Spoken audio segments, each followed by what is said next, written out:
வணக்கம், welcome to யோகஸ்டி kitchen. நம்ம கிச்சனில் எனக்கு என்ன பார்க்க போகிறோன்னா பீக்கங்காய் கடையில் பார்க்கலாம். அதுக்கு தேவையான பொருள் பார்த்துக்கலாம். ஃபஸ்ட்டு வறுத்து அரைக்கிறதுக்கு பார்த்துக்கலாம். ஒரு 5 வரமிளகாய் எடுத்துருக்கேன். தனியாக 1 ஸ்பூன் 2 ஸ்பூன் எடுத்து வச்சுருக்கேன். கொஞ்சம் தேங்காய் பல் எடுத்து வச்சுருக்கோம். 2 டீஸ்பூன் வந்து கடலைப்பருப்பு, கொஞ்சமாக வந்து வெந்தயம் எடுத்துருக்கோம். 1 டீஸ்பூன் வந்து உளுத்தம்பருப்பு எடுத்துருக்கோம். இப்போ வந்து ஒரு கடாய் வச்சு கொஞ்சம் எண்ணெய் சேர்த்துருக்கேன். அதில் வந்து மிளகாயும் தனியாகவும் சேர்த்து வறுத்துப்போம். இதெல்லாம் வறுத்து அரைச்சிக்கிறதுக்கு கொஞ்சம் கோர்ஸாக பொடி பண்ணி அதில் சேர்த்துக்கிறதுக்கு.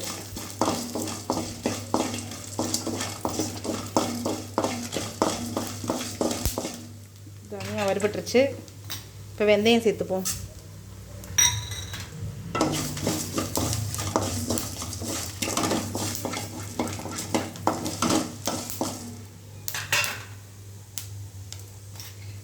கடலைப்பருப்பு, உளுத்தப்பருப்பு எல்லாத்தையும் சேர்த்து நல்லா வறுத்து பார்க்கலாம்.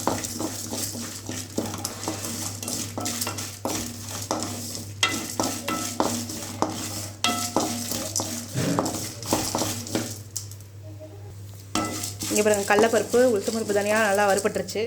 இப்போ இதோட இந்த 2 பேர் தேங்காய் சேர்த்துப்போம். தேங்காய் ரொம்ப வறுக்கணும்னு அவசியம் இல்லை. நான் 1 கீத்து தேங்காய் எடுத்துருக்கேன். மிக்ஸி ஜாரில் மாற்றிப்போம். ஆனதுக்கப்புறம் அரைச்சிக்கலாம். இப்போ அதே கடாயிலே ஒரு 4 ஸ்பூன் எண்ணெய் விட்டு கடுகு உளுத்தப்பருப்பு போட்டிருக்கேன். இந்த வறுத்துட்ருக்க சாமான் ஆனதுக்கப்புறம் அரைச்சிப்போம்.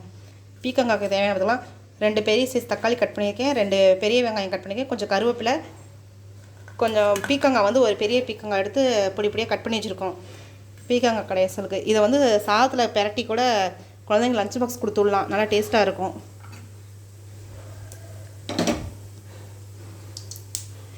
நீங்கள் இதெல்லாம் வறுத்து அரைக்காடி கூட கொஞ்சம் தனியாத்தூள் கொஞ்சம், வரமிளகா பொடி கொஞ்சம், மஞ்சள் பொடி கொஞ்சம் இதெல்லாம் சேர்த்து கூட கடைஞ்சிக்கலாம். பீக்கங்காவை வறுத்து அரைச்சி சேர்த்தோம்னா இன்னும் கொஞ்சம் டேஸ்ட்டு அதிகம் நல்லாவும் இருக்கும், வாசனையாகவும் இருக்கும்.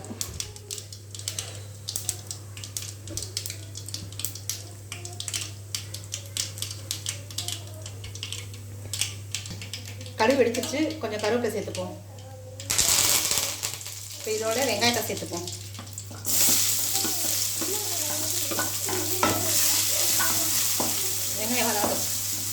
வெங்காயம் நல்லா வதங்கிடுச்சு. இப்போ தக்காளி சேர்த்துப்போம். தக்காளிக்கு வந்து உப்பு போட்டுக்கலாம். தக்காளி வெங்காயத்துக்கும்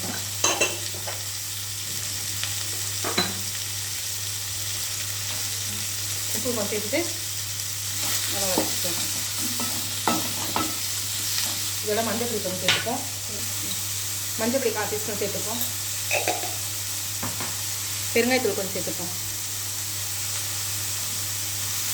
நல்லா தக்காளி கொஞ்சம் வதங்கினதுக்கப்புறம் பீக்கங்காய் சேர்த்துப்போம். பீக்கங்காய் சேர்த்து கொஞ்சம் தண்ணி சேர்த்து வேக வச்சுருப்போம்.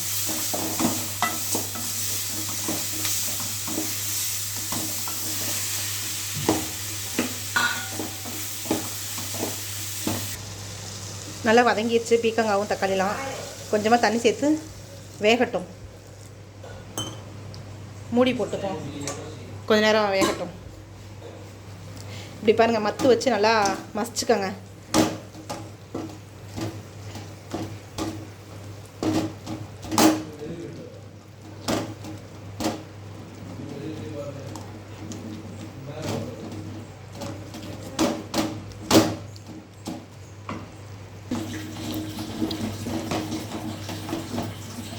பாருங்கள், இந்த மாதிரி நல்லா கடைஞ்சாச்சு. கடைஞ்சதுக்கப்புறம் இந்த அரைச்சி வச்ச பொடியை சேர்த்துப்போம்.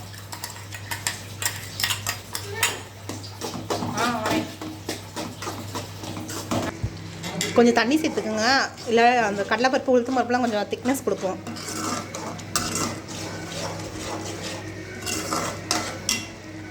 தண்ணி சேர்த்துட்டு கொஞ்சம் நேரம் ஒரு 2 கொதி வந்ததுக்கப்புறம் ஆஃப் பண்ணிப்போம்.